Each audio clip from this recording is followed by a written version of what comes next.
Hey guys, welcome to Clockwork, down to Noodles for another breakdown of Solo Leveling, episode number 4. I hope you guys are having a great week and looking after yourselves. Thank you once again for tuning into the video. Make sure you guys are subscribed. We have 2 weeks now before the midway review. In the midway review, we're just going to go through my top 3 OPs in EDs, and there are some good ones this season, and it may not go the way that I initially thought it was going to go, but we will see how I feel in a few weeks. And it also gives me a chance to touch base, tell you guys my top 3 animes so far, and that might be a little bit harder because I'm actually enjoying quite a few shows, so I can't wait to see where things fall in a few weeks' time when we get a few more different episodes to go through and a bit more progress on the titles. This week's episode was just insane. I initially thought I wasn't going to have much to say until it got about to halfway point, and then I had stuff to say, so I've got some bits and pieces to run through. Welcome to the channel, guys. I hope you guys are looking after yourselves, and let's get rocking. So the first fight with the Steeljaw Lycan, I believe he's called. The flow of the battle was really nice. I really enjoyed the animation on the sequence itself. It did feel as well like natural progression where he's going barefisted. The fight details of bare fist was nice, and then picking up a weapon felt like a natural progression, which I really did enjoy. The Sawano score, of course, being the perfect match. You guys know me by this point. His score is amazing. He knows when to drive full pelt. He knows when to lay right back. And with this, we always get that full pelt when you start to see him really building up. I did do some investigating into who the voice actor was for Jinwoo because I hadn't really heard of him before. He's been in a few things as support acts, and I think the biggest thing I've seen him in is maybe One Punch Man, but it's all supporting roles. So I would safely bet that after this role, he's probably just made a name for himself. After some of those speeches and the screaming this week, definitely showed that he's putting himself fully into his work, and absolute mad props to him for doing it. I also was wondering at a point when he started to sell things, and eventually he says he's going to be able to buy things, where are these going? Where is this market? Maybe there's other people who are also selling their items, and who is in control? So it's starting to make you question the wider picture. Jinwoo does state that he himself doesn't really understand a great deal. The world they're in also feels like this is a new phenomena. These gates are coming around, and yeah, sure, we're building up these guilds around these gates, and we have gate casts, so you know what's going on. But it does feel like they don't really understand why they're happening, so it feels like the world they're in is just developing, just like as we're tuning in. We are learning like these guys do, so you do get the vibe that everything we're learning is just trial and error, so I think I appreciate that vibe as we go through it. I did also theorise last week that the wolf howl would attract more. Just didn't plan that it would attract that many friends, but it was absolutely fun just to see him starting to level up, starting to do a bit more, all the fights starting to get a little bit more off the wall. I also think I appreciate the fact that they do speed through it a little bit, so we don't have to sit through him killing one by one. I did wonder if that was just a choice that they'd chosen to speed up, or whether the manhwa itself actually covered each of these fights. But I appreciate the speed up a little bit because you don't need to see him kill a million different wolves. You just know by the point that he's actually got the title, some time has passed. The main world may not be connected, or it may be connected, so there's a lot of stuff going on with these gates. Hopefully eventually they will explain them.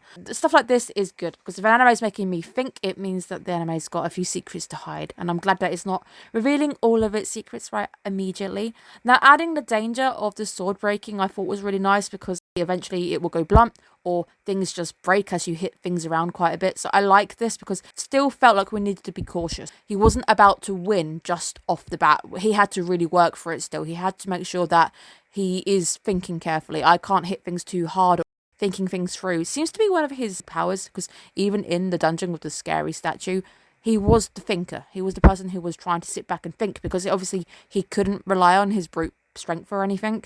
What I have noticed also with Solo Leveling, just in general from a design point of view, is the palette is always revolving around blue, and I like this because it's a very cold and low-key colour. It does make you feel quite isolated at times. It's quite a cold, frosty colour, and especially when he starts to level up a bit, I really love that change of pace. That change of pace for me was just stellar, having the boss coming in so quickly out of nowhere. I also like the aesthetic of the underground train station. It makes me think of a few games that have underground levels, especially things like Devil May Cry 5, with the underground section with the vines getting more and more creepy.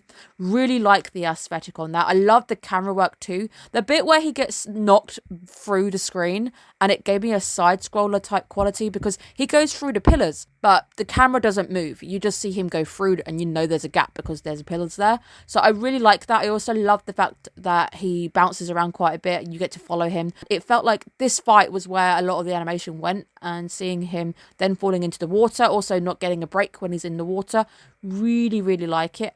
Appreciate the lengths that the voice actor went to. Him screaming sent shivers down my spine. Absolute mad lad. You could really feel behind his speech. This is my motivation. This is what's driving me. I'm tired of being the person who is like the weakest. I'm tired of this. I like that because you get an idea of the motivation. You get an idea of what's driving him. And of course that Blue again, going back to Blue, the glow that he starts to get when he starts to really power up. Something is coming and I love it. With the rise in the music as well.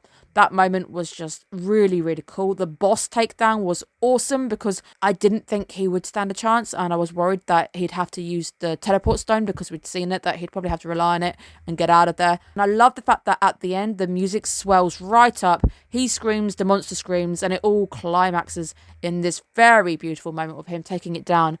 Naturally, there's a shower of snake bean juice everywhere. It is a really powerful sequence, and the moment at the end where he's just like, oh, I think I've leveled up a little bit. You don't say, just a little bit. So him coming back out again, I was wondering how much time has passed. Doesn't seem like too much time has passed. It seems like it's almost the same time passing in the world that he's in. Typical humans grabbing for their phone when the most dangerous things are in front of them.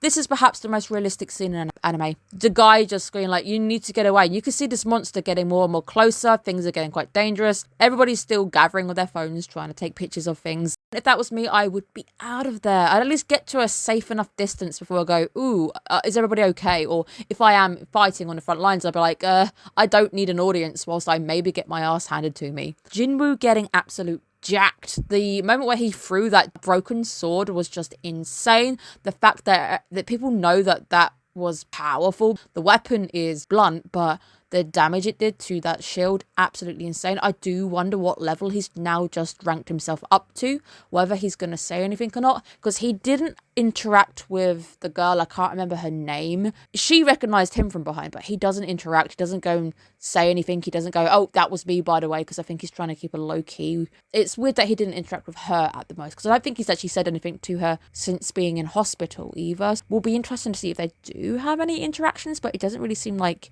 he's wanting to really reach out at the moment. A fantastic episode. Really enjoyed it. Really can't wait to see where the show goes. I think I appreciate the fact there's 12 episodes because it gives me a sense of each of these episodes is going to tell a story, and I don't know where I'm going to end up in 12 episodes. Hopefully to a point where we need another season. I know the manhwa has finished airing. At least the story is complete, so whatever we get will be hopefully a finished story. Thank you guys so much for tuning in. Let me know how you're going down below. Having a good week, hopefully, and I will see you guys again soon.